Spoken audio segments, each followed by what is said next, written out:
Depictions of the Prophet Muhammad have been a hot topic since the attack at Charlie Hebdo in Paris. Many Muslims find visual depictions offensive, but the Quran doesn't even mention it. Now, on the other side, a lot of people point to the rights of the freedom of speech and free press, saying this is legitimate. But does that mean it is something you should do just because you can do it? Joining us now to discuss all of this, Osama Sablani, the publisher and editor-in-chief of the Arab American News, and Robert Muse from the American Freedom Law Center, which has defended the American Freedom Defense Initiative in previous lawsuits. We thank both of you gentlemen for being with us tonight. Osama, let's start with you. Can you give us some perspective, our viewers some perspective about why some Muslims feel that depictions of the Prophet are offensive? Well, it's a cultural issue. It's not really a religious issue. Many people love of the Prophet and the message. Maybe they went too far in defending the Prophet. The Prophet doesn't need those people to defend him. It's not mentioned in the Quran. And Pamela Geller and Robert Spencer, they have habit of spewing their venom everywhere they go. Last year they were here in Dearborn. They held a conference for 2 days. They came here. They raised Islamophobia. They talked about Islam bad. In our backyard here, 50,000 Muslims in the city. No one told them to get out, and no one harassed them. They came, they spewed their venom, and they left. Okay, Robert, we can agree that someone, if they have the right to do it, should they? I mean, it's been held before in these conflicting rights arguments that my right to swing my fist ends at the tip of your nose. Is it a good idea to purposely hold events to incite people? Look, you know, this event was pure speech, protected by the First Amendment, and quite frankly, the violent response to this free speech does more to defame Islam than any cartoon does.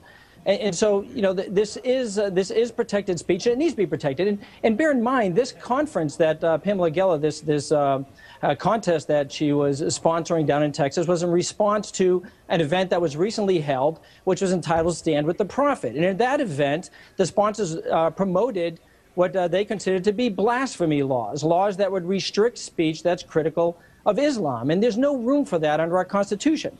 There's no room in our Constitution for Sharia law that prohibits free speech, that prohibits the free exercise of religion, and that denies equal protection to people, particularly women. And Pamela Geller is somebody who's out there who's speaking very, very loudly and very clearly, challenging these notions that we're seeing, you know, across the Middle East that are suppressing the rights of individuals. And there's no place under our Constitution for those sorts of rights. And certainly she has a fundamental constitutional right to engage in this free speech, and she should exercise that right. Because, you know, the fact is, if it's only, as she mentioned, that little clip that you played, if it's only, you know, speech that people consider to be acceptable and not off-putting, then there's no need for the First Amendment. And if we don't protect speech on the margin, what ends up happening is those margins continue to close in, and we lose speech. We lose our right to free speech. Osama, you know, as a publisher and editor-in-chief, certainly you are a huge advocate of free speech, so you're kind of countering the two in this situation here, right? I don't have any problem with people expressing themselves, but I think freedom of expression should come with responsibility. I am responsible in my freedom of speech. I hope that Pamela Geller will be responsible. The problem is not with Pamela Geller and Robert Spencer and their hate of Islam and their hate of people. The problem is of those who give them the podium to speak and the place on newspapers and news, you know, on the television. This is where we're going wrong. We should not give these people any attention. Let them do whatever they want. I do not think that we should give them the attention that they are seeking. Well, again, Mr. Sablani, you say don't give them attention, but it is a free right issue, a free speech issue. Don't they have the right to let their thoughts known as you have the right to let your thoughts be known? I think they have the right. They under the freedom of speech. I think the freedom of speech comes in with responsibility. They are irresponsible people. They are inciting hate and violence.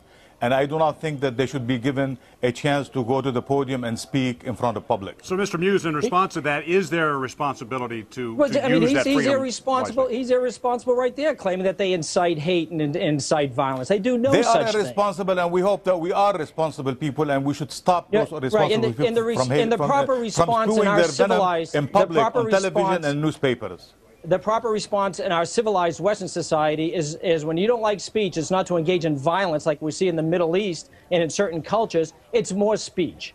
And so that's the point. Look, and it's the fundamental right to freedom of speech, and it's not the government, it's not you to decide what is or what is not violence in here. I condemn the violence against these people who are expressing their views, even though I disagree with them 100%. Why does it keep happening? They have the right to express their views. When they put a crucifix in a jar of urine and it was part of a government-sponsored art program, you didn't see Christians or Catholics engaging in violence as a response. Yeah, can I interrupt both of you? That's a cultural problem. These two individuals who express themselves this way, they do not represent the Muslim community. I am telling you, I am a Muslim, and I am telling you that I respect the people's right of expression, even if they disagree with mine 100%. She could be critical of those people who engage in violence, like at the Charlie Hebdo office and elsewhere around the world. Would you let me say my few words in here? You see, this is the problem. The problem is you will not listen. You do not want to listen. You want to speak. I can hear you loud and clear. It does appear that you do not want to listen. I'm telling you, I am and the community against those people who are militant.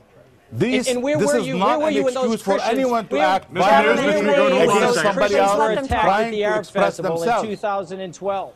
By Muslims in the city of Dearborn. Where were you condemning that? You're not letting people listen even. Mr. Zablani, Mr. Muse, we're going to have to shut you both off here, unfortunately. We were trying to hear what one side said, and both do start talking.